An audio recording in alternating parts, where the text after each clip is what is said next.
Good morning, Charles. I just wanted to do a quick video like I promised of how I'm going to ask you guys to assemble this thing. I've just got the tubes and the castings here in raw form before I send them out for polishing Monday morning here.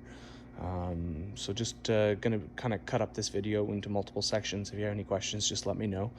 You're going to be receiving kind of a package like this on a skid. These are the tubes. So we've got all the 1x2 aluminum in their bent form.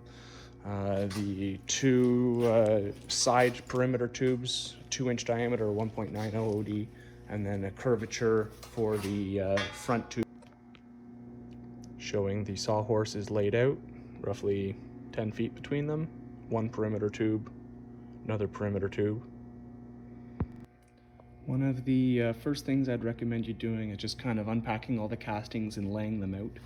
They are to go in set, if that kind of makes sense here. So there's kind of three types of castings here. We've got some of these, what I call rib castings here. And then this little section here is what is going to support an adjustable spline to support the legs. So these castings here are actually all the same, but kind of modified a little bit. So these ones here with the extra little recess are going to be in the position of where the legs are going to be mounted. So as discussed, the legs are going to be the forward, or I guess all four corners, and then two in the middle. So we need 6 castings total overall for those 6 legs. All right, so these two go together, for example. Those will slide onto the perimeter tube. That's where they meet the 1x2 material, and that's where the spline will sit in there for the leg to come out of. These ones here without the hole in it, obviously those are going to be the positions where the legs are not. And these ones here with no ability to hold onto a 1x2 tube, these here just go along the front curved tube. They will help to support the tracking material that goes around the front for the enclosure. And then we've got a set of corner castings. These are all the same. They just go together like that. Sorry, with a bolt that goes through it. No left or right, anything like that. They're just all the same.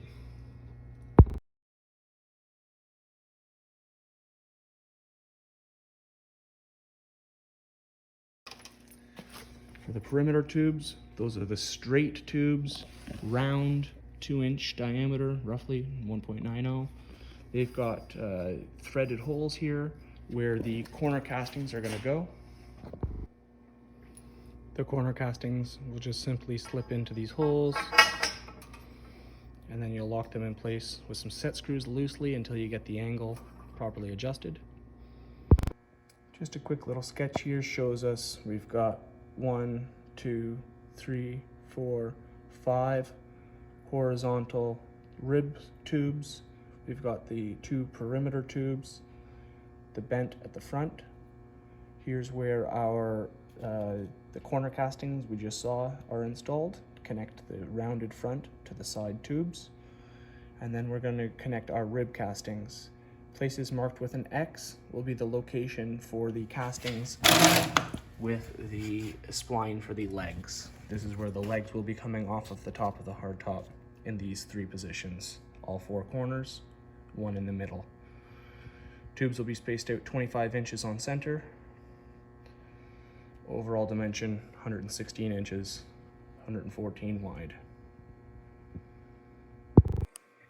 First thing we're going to do now is slide the castings onto the tube.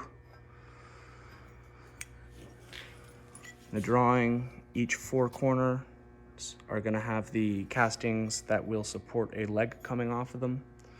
So we'll just simply find a set of those, the ones with the leg coming out the bottom, left and right. They slide onto the tubes like such. That's where the rib tube gets bolted in. These bolts are going to get screwed into the tube here once we get everything positioned 25 inches on center. There, that hole in the bottom is where the leg is going to come out. I just wanted to include a quick note. These castings here need to be slid onto the front tube before you get it all assembled. All right, they're going to be holding the track on at the top. They don't support any rib castings, but they will go kind of one in the middle and then kind of evenly split on each side, and they'll hold that awning track on the front. Use the castings just loosely on the tubes after I've slid them on, just roughly spaced every 25 inches or so. Same thing on the other one.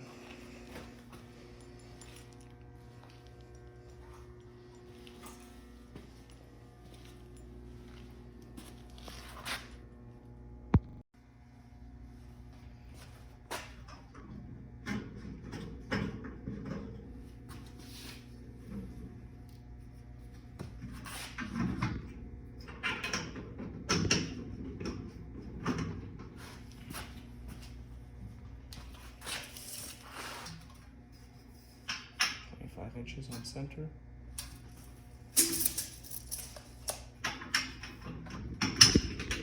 Bolt goes through.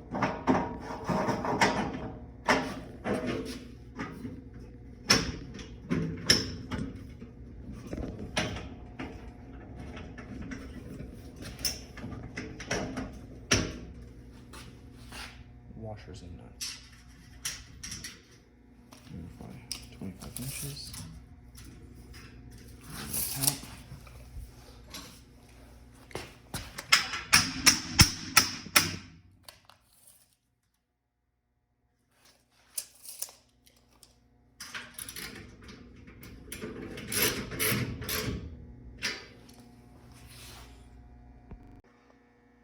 So here we are with all the rib tubes now inserted into the castings, spaced roughly 25 inches on center.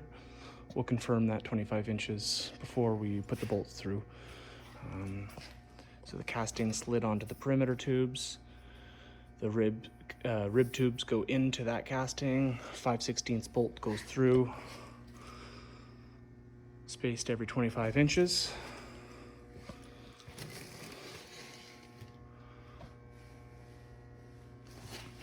And then up at the front,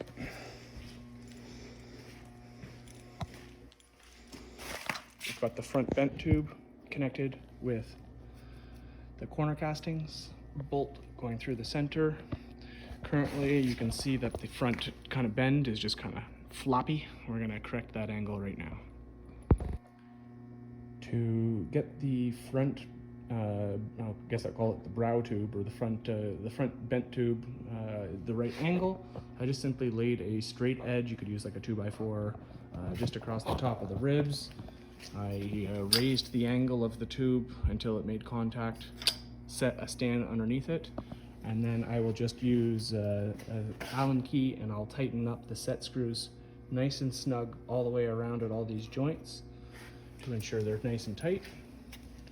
And then we'll be able to take the boat stand out. You might want to keep the stand there, like I say, just until you get the fiberglass and everything on there.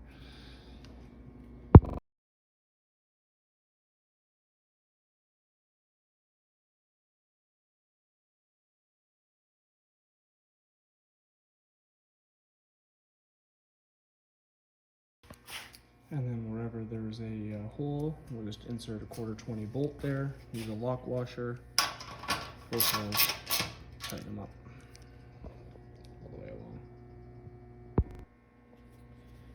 Once all the 1/4 bolts are all nice and tight, you're going to go ahead and put the spline castings for the legs in there. You'll notice there's actually two different sizes.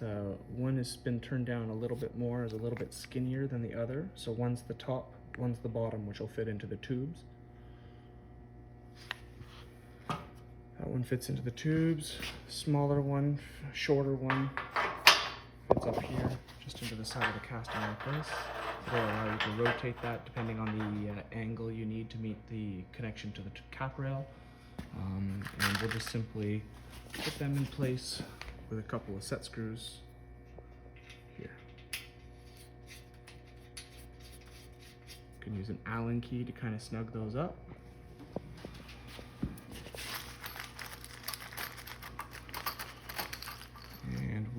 also supply you with a couple of 1024 bolts that will just kind of go through both sides and kind of pinch and squeeze that all together once you're happy with the angle that it'll go to. So make sure you've got those bolts in, these set screws nice and tight. That'll lock that in place. And then the other splines